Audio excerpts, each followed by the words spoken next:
Have you ever thought to yourself lying awake at night, what truly scares you? And what would you do if you came face to face with this fear? Well, if you're thinking like that, you should probably just go to sleep. But if you decide not to, you might be faced with some familiar horror tales we've already encountered together. Videos that involve disturbing internet horrors, and most recently the abduction of people in a town called Nome. But if you are craving something else to keep you up at night, let me offer you these images and the disturbing tales that come with them. Hey everyone, it's Wowman, and as the days get shorter, I found myself scrolling YouTube a lot more recently. And on top of that, I've also been thinking about the images that have seemingly been haunting me for years, as well as some new ones that I just found out about. So in today's video, we are going to be diving into these disturbing images, where they came from, and why they're so scary. But before we begin, please don't forget to subscribe to the channel, as well as liking the video and commenting "bruh" as always, because that helps me out for some reason. Also, please check out my Instagram because I feel like nobody does. But real quick, I did want to thank the sponsor of today's video, which is Raycon. Raycon provides innovative earbud designs at prices that don't break the bank. Raycon aims to empower go-getters around the world by creating the next wave in wireless audio technology. They also come in all sorts of fun patterns and colors. Unlike other wireless options, Raycon earbuds are comfortable, stylish, and discreet, and they don't stick out of your ear with dangling wires or stems. Raycon was also super nice and sent me the everyday earbuds, and honestly, they're very nice.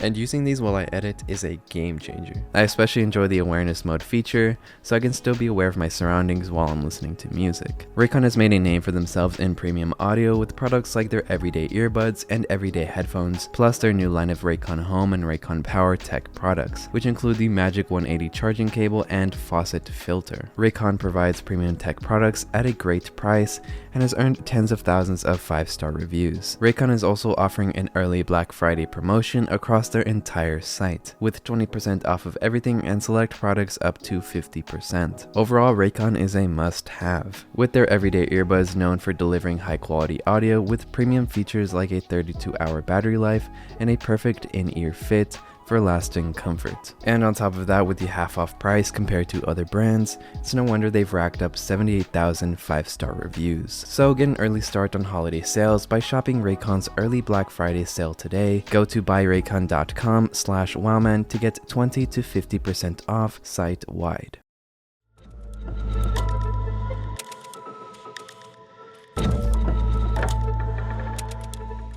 So this first one you've probably seen floating around the internet if you've been on here for more than a couple of years. At least I'd hope so. Either this one or some variation of it.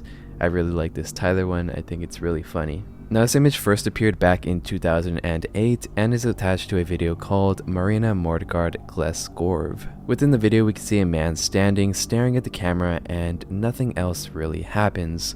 Although in the last frame of the video, we can see the man much closer to the camera, looking pretty creepy.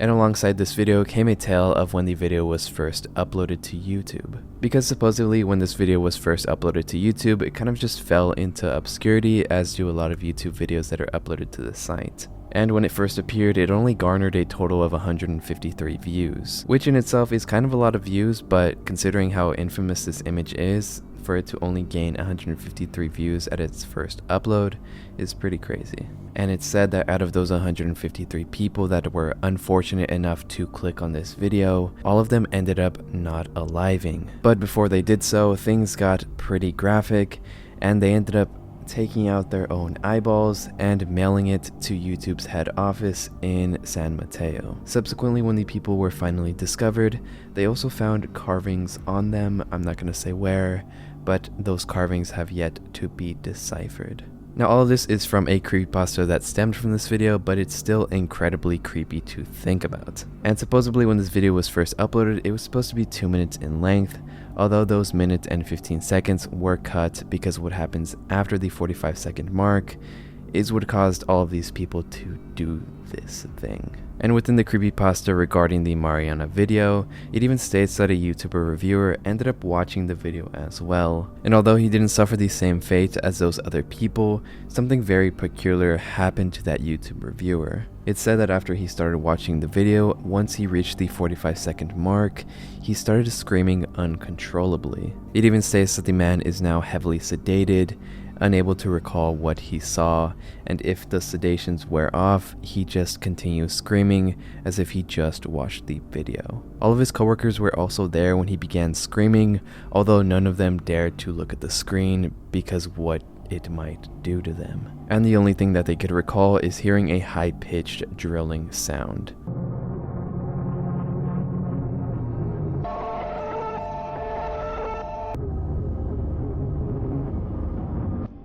So I am under the impression that perhaps it was some shock value video playing on screen that caused him to scream uncontrollably. Now, creepypasta aside, a lot of people have wondered the origins of this video, and most importantly, who the man featured in the video is. I remember when this video first came out, there was a lot of speculation that this was the devil, although now that seems pretty outlandish. But when I first saw this video back in like 2008, I kind of thought that it was true because I was very impressionable, and I mean, come on, it looks pretty creepy. But obviously that was not the case, and a lot of people started researching trying to figure out who this person is. And finally on Reddit, a user named FreshNUNTs101 claimed to have found the original photo. But in the comments of this thread, there's also people saying that the image has been out for a long time now, and although the image has been found, it still leaves you to wonder who this is.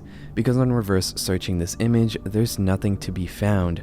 The man is essentially a ghost on the internet. But I did find two separate comments on two separate sites regarding the matter, both claiming to have the name of this man, although I will not be saying it here. There's also a claim from someone saying that he's just a regular guy with a job and a family, so it's pretty funny to think about that some random guy got chosen to be the center of this whole creepypasta ordeal. But at the same time, it does leave you to wonder why someone would use this man's likeness to create such an unnerving video. A video that, according to myths, would cause 153 people to go insane.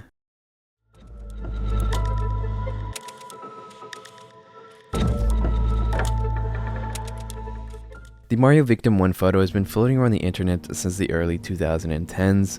The image depicts a heavily distorted face that belonged to someone that is no longer alive. And the way that you originally came across this disturbing image was by playing a ROM-hacked version of Super Mario. Within this ROM version of Mario, it played as normal, although when going through the game, you'd be met with some pretty scary statements, such as "never come back" and "I hate you."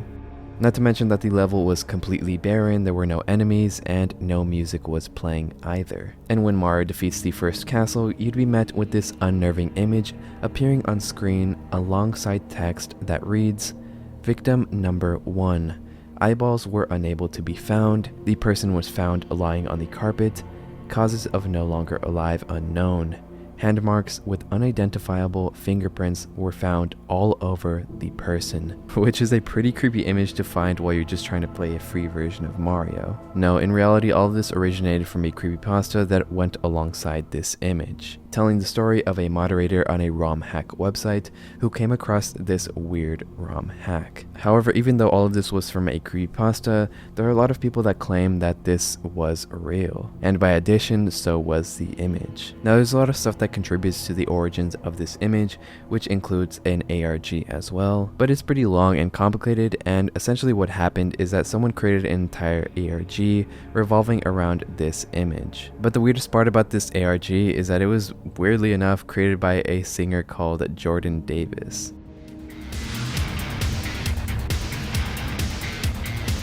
Which is pretty baffling considering he created an entire ARG revolving around this really creepy image. But according to Jordan Davis, the reason he created this entire ARG was to promote his upcoming album. But in the process, he ended up creating one of the most iconic creepypasta images on the internet. And so on admitting that the entire thing was fabricated by this singer, people started digging and searching for the original image used to create this creepypasta image. Davis had also said that the original image was of someone in makeup from a quote black metal type photo shoot. And after years of searching, someone ended up finding the original photo, which matches up quite nicely. Huge shout out to Morbid for Fun for his video, because I honestly didn't even know that the original image was found until I watched his video.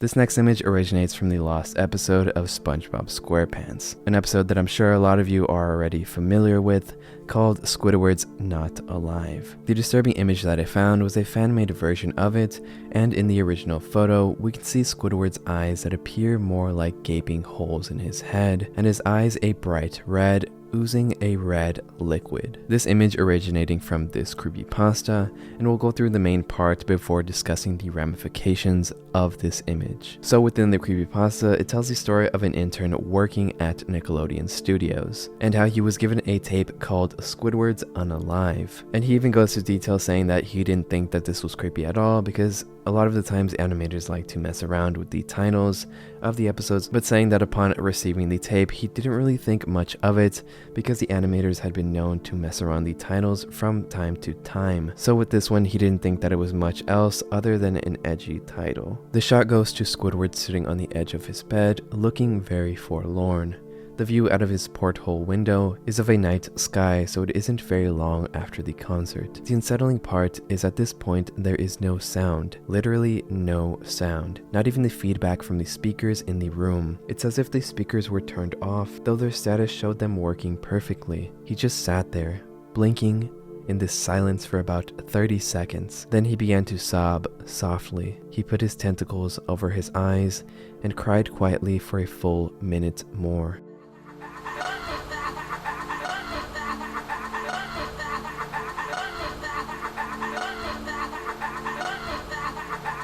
All the while, a sound in the background very slowly growing from nothing to barely audible. It sounded like a slight breeze through a forest. The lead sound editor told us to stop. He had to call in the creator to see this. Mr. Hillenberg arrived within about 15 minutes. He was confused as to why he was called down there, so the editor just continued the episode. Once a few frames were shown, all screaming, all sound again stopped. Squidward just stared at the viewer, full frame of the face, for about 3 seconds. The shot panned quickly out, and that deep voice said, "Do it." And we see in Squidward's hands a shot blank. He immediately puts the blank in his mouth and pulls the trigger. Realistic liquid and brain stuff splatters the wall behind him and his bed, and he flies back with the force. The last 5 seconds of this episode show him on the bed, on his side, one eye dangling on what's left of his head above the floor, staring blankly at it. Then the episode ends. And the rest of the creepypasta goes into some details about some other stuff that were found inside of the tape, which included showing people that are no longer alive in frames of the footage. And it ends off with an investigation being put in place to find out who created this disturbing tape, although ending off saying that there weren't any leads and no one was ever found to be the culprit of this tape, although those that watched it were left completely traumatized. This image was also kind of a cultural phenomenon at the time. It was really one of the first creepypasta images I had ever seen, to the point that I know I was pretty gullible, but I also thought this one was real. But to be fair, there was also this super surge of people on YouTube claiming to have saw the original tape. People uploading their supposed capturing of this unaired episode, including one where a guy pranks his nephew, which is pretty messed up. And what's even creepier about this whole entire thing is that an episode in 2019 aired that actually had a reference to the Squidward's Not Alive.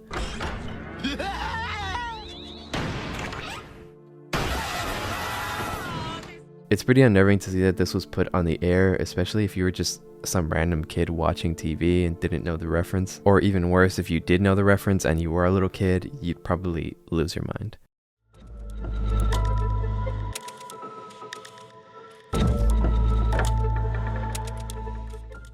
Alright, so this next one features a collection of Uncanny Valley faces, all compiled in this very jarring way. With each image you look at, the more creeped out you become. So as for the origins of this image, you may think that it comes from some ARG, perhaps even an analog horror series, tasking you with solving the mystery behind these creepy individuals. But actually it's a lot less creepy. Well, it depends on how you feel about the entire situation. So all of these images were artificially generated from a site called the Nightmare Machine, created by a team at MIT. Quote, creating a visceral emotion such as fear remains one of the cornerstones of human creativity. This challenge is especially important in a time where we wonder what the limits of artificial intelligence are.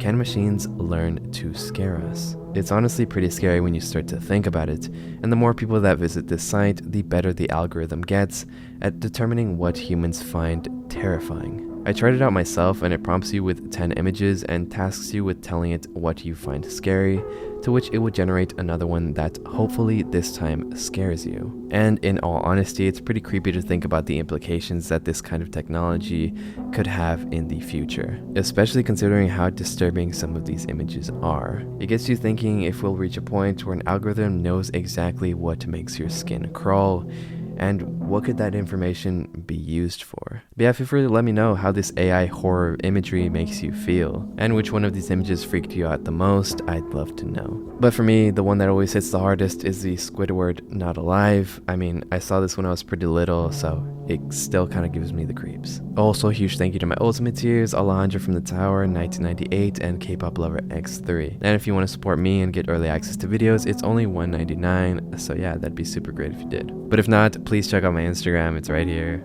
And yeah, thank you so much for spending some time with me. Don't forget to like the video, comment, and see you later. Bye, love you.